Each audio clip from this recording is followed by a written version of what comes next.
Yan, so hello guys, what's up? Welcome back to the YouTube channel. So for today's video nga po, may binili ko, ito. Yes, ito yung sa may meal sa McDo, yung merong libreng, hindi naman libre, babayaran mo pa rin yung toy. And ito nga po, yung pinakakahon niya.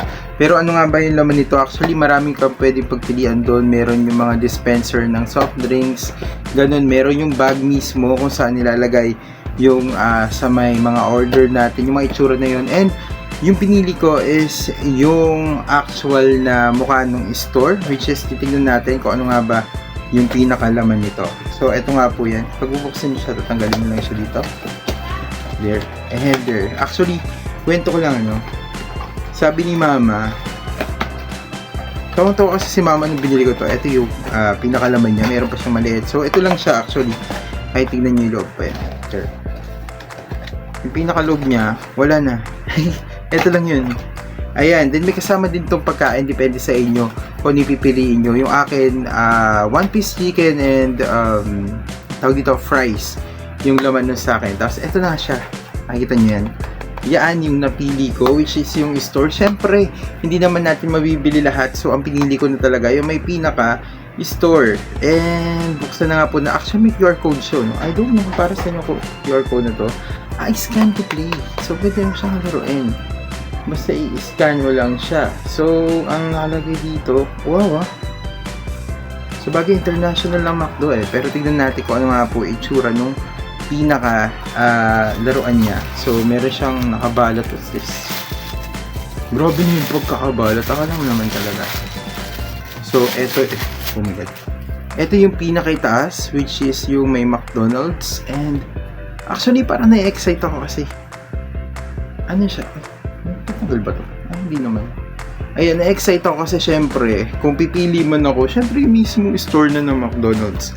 Tapos ito yung sa may bandang loob niya. Ano ba to? Oh, ano to? Yan yung mga pwede mong pagpilian, guys. Ayan.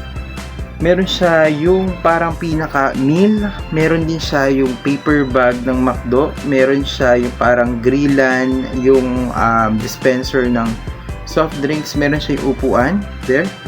Ito yung pinili ko, yung mismong store. Meron din siya yung sa may labas, yung sa may, ang tawag dito? Saka tumitingin ng menu, ayan, menu. Basta, bahala na kayo doon. Basta yun, and nasa may labas siya, sa may drive-thru. Eto, ano ba to? Eto, hindi ko alam kung ano to. This one. And meron din siyang lalagyan yung parang Happy Meal na box. And what is this? I don't know what's this. Ayan, so yun yung mga nakalagay dito. And eto pa yung laman niya. Okay, so eto na yan. Wala na siyang laman, pero may mga screw sila na nakakaloko lang din. Nag-effort pa talaga sila maglagay ng screws dito sa may kanya. And yung weight talaga niya, hindi siya ganun ka, alam mo yun, hindi siya ganun kabigat. Saka meron siyang mga ano, nakita niyo ba yun, may counter, may kwan, pero karton lang siya. Karton lang siya, guys. Ayan, and yung itsura naman nung pinaka plastic niya, to be honest, hindi naman siya ganun ka pangit. And okay lang yung plastic niya, hindi siya cheap tignan. At saka, ikabit na muna natin. Paano ba to? Ay, hello. Wait lang. Kabila. Oh, sige. Ayan. Ayun. So, nagkiklik din pala siya. Ay, sheesh! Ang cute! Wait lang. Ang cute, oh. There. Meron na akong parang mini McDonald's dito sa bahay. Pwede mo siyang ilagay sa table or kaya sa may background mo. Kung mahilig ka rin mag-collect, okay na rin siya.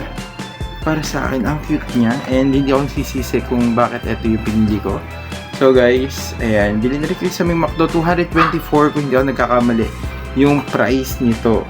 And hindi ko alam kung masyadong magugustuhan ng mga bata to kasi it's ganito lang naman. Pero sa mga mahilig yung mga bata sa ano, sa mga parang toys na ganito. Ayan, and sobrang alam naman natin na bukod sa Jollibee, McDonald's din yung isa sa mga madalas kainan natin. And sobrang worth it din naman yung binayad ko dito. Kasi konti lang naman, 224. And kung bibili ka rin naman ng kwan, lalo na sa mga, alam niyo yung mga Panda, sa Grab, ganun, and 200 plus din naman talaga yung gagastusin mo. Pero since sa may mismong SM Cabanatuan ako bumili nito, 224 siya. And worth it na rin siya. Ito yung likod niya. Tapos, ayan, McDonald's, ayan, and yung kwan. There. Ang itsura niya.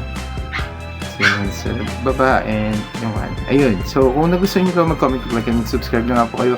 Actually, sinare ko lang din naman, no? So, nasa sa inyo na lang din kung gusto nyo mag... Hindi. Pero yun, maraming salamat. God bless. Ingat po kayo palagi. Bye-bye. And see you again sa another vlog po natin. Thank you.